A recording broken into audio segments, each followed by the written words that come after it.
people don't have to be homeless, but the government sets up rules that are just insane. All the beauty far away from home.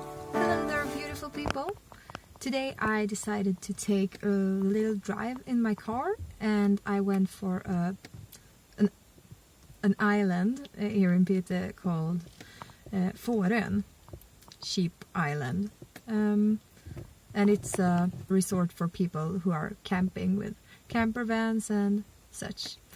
And here is also a kind of neighborhood, I should call it, but with tiny, tiny houses. I'm not really sure of the word in English, but kolonilott it is, in Swedish at least.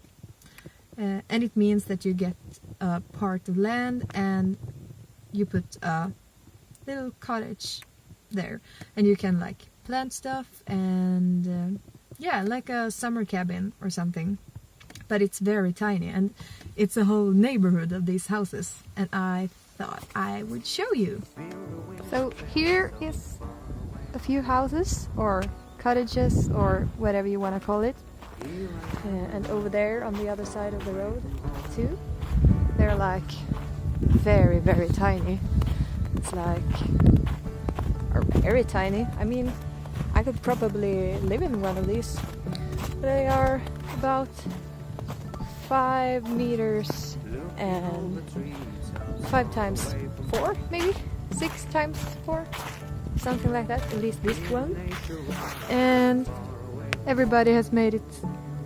Everybody has like made everything look so nice. And look at this house. It has a lot of like ornaments, and I don't know if you can see it very much, but at least when I'm here it looks nice.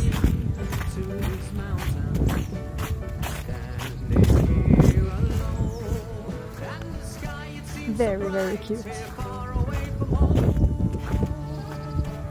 An older model.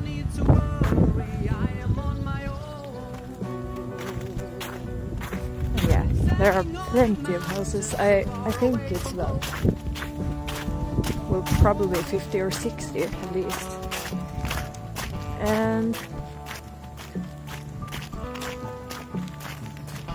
voila! With a porch and everything.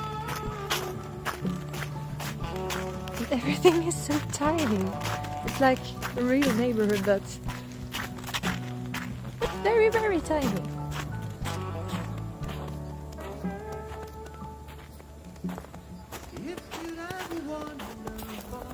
And up there is like, I don't know if it's a church or just very original looking cottage. So cute. One of these houses were actually on sale, but they didn't put up any price, so I didn't dare to even call. I mean, I guess they cost very much. And here comes the problem with all these houses, as you see. They are for sure very cozy and are able to live comfortably, and it's able to be living very comfortably. Not sure how to say that word. Anyway, at least you can live in them, but you're not allowed. The government, or I don't know if it's only locally or if it's in Sweden overall, you can't live in a house this tiny all year round, which is insane.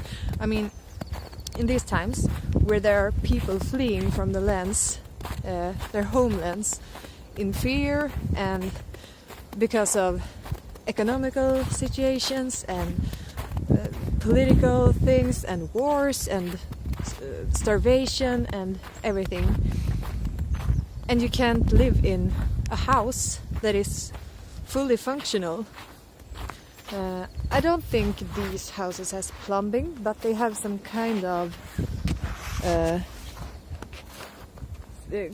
collective building with like toilet and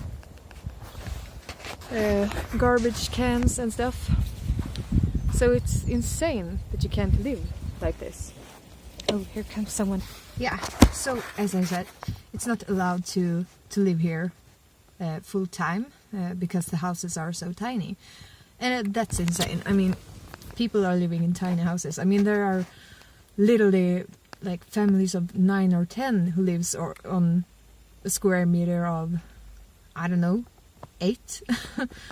and this isn't legal because these houses are really pretty and fully functional, and you could easily live there. So instead, there are very wealthy people who own these cottages or cabins or whatever you want to call them, who pays a double rent. Or first of all, I think it's a fee you have to pay, probably monthly, and also to buy the land, which isn't very cheap at all. I don't actually know the exact numbers, but to own property or a piece of land isn't cheap, like anywhere.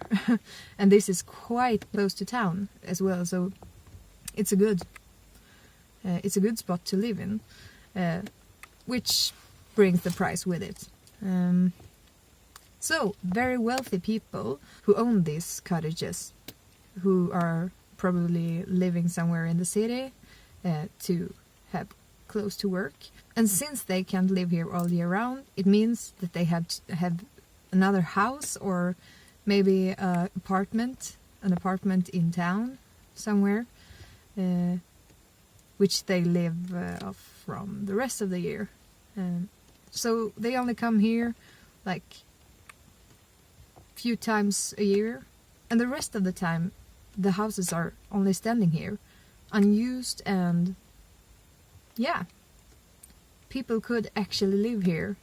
People don't have to be homeless, but the government sets up rules that are just insane, because it's so possible to live on this piece of property and these square meters. I would easily do it if I had money enough to live here. So that's about it for today. People are living in 2 places at the same time, paying rent at 2 places at the same time, and their other house is just standing empty because of rules from the government. And people shouldn't have to be homeless because there are places to live. So thank you for watching today, and have an awesome day or night or whatever you're planning to do. See you in the next update. Peace and love to y'all. Bye!